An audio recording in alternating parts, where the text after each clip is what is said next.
Time now for Back Pages tonight here on Sky Sports News, bringing you a first look at the sports stories in Tuesday's newspapers. Joining us tonight are the Independent's Miguel Delaney and Charlie Wyatt from The Sun. Good evening to both of you. And Charlie, we'll start with your paper, The Sun, because on the back, see what you did there. Glass half empty. New Eagles boss denied win as Roy quits.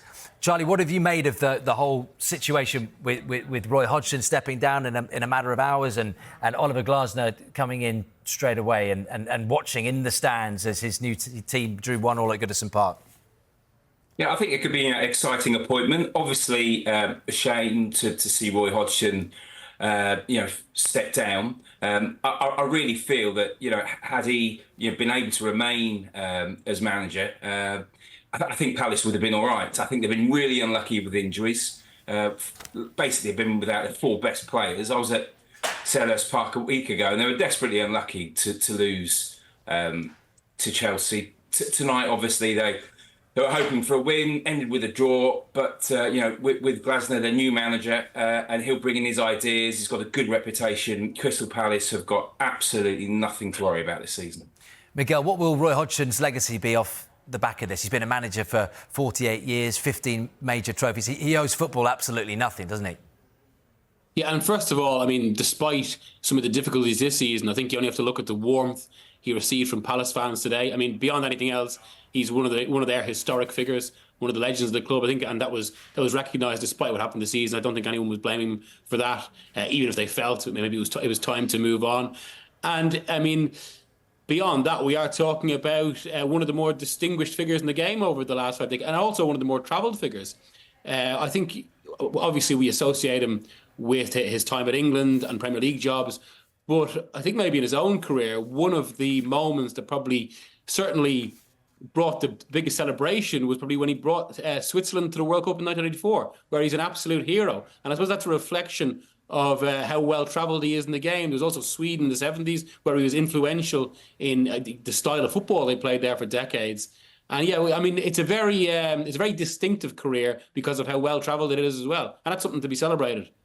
Charlie, also on the back of the Telegraph, Glasner in as Hodgson steps down. Oliver Glasner's been announced as the new Crystal Palace manager. That story on the right-hand side there. What can we expect from Glasball? I'm sure that one's being coined already. You saw Jesse Marsh there in the Monday Night Football studio talking about the net and the style of football. Stylistically, are these Palace fans going to enjoy it? We remember him lifting the Europa League trophy with Eintracht Frankfurt, beating Rangers on penalties. I think so. I think the team's going to have to work very hard, sort of high-pressing, counter-attacking team. I think he's quite a strong character. I think he's quite a fiery character.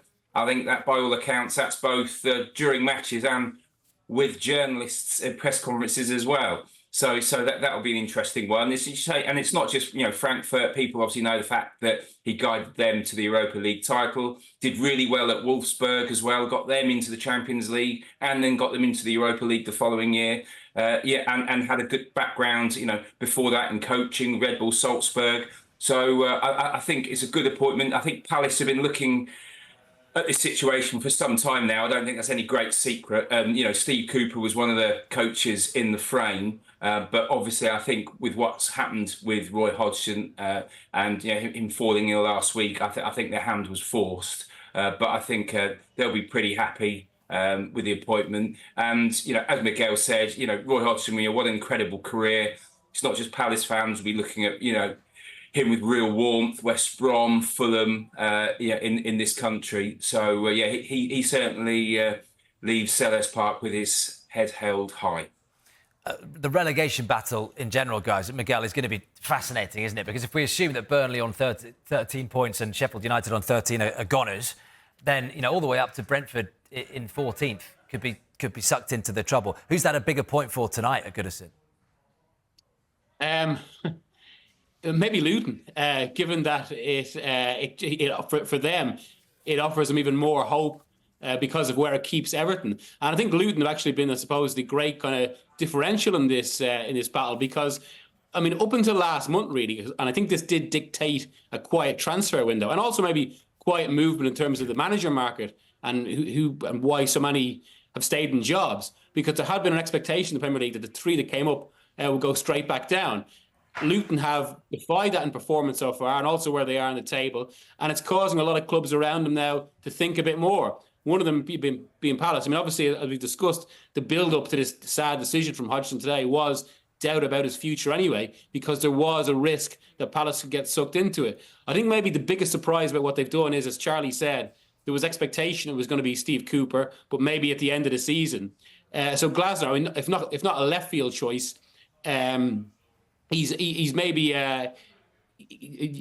the feeling would have been it was going to be Cooper, but he's of a similar profile, I'd say, Glasner, especially given that what Palace have been so good at for so many years now is harnessing what is one of the most fertile grounds for players in the world in South London and bringing through one of the youngest squads in the Premier League. And maybe it was always a surprise they hadn't fully moved towards this kind of more progressive pressing game that would maybe suit players that have come through modern academies in that way. But that's what Glasner will offer. And that's where, we could see something very different at Palace now. I suppose there is potentially a slight risk if the relegation battle does get tight, where players have to learn a new approach under a new manager this late into the season.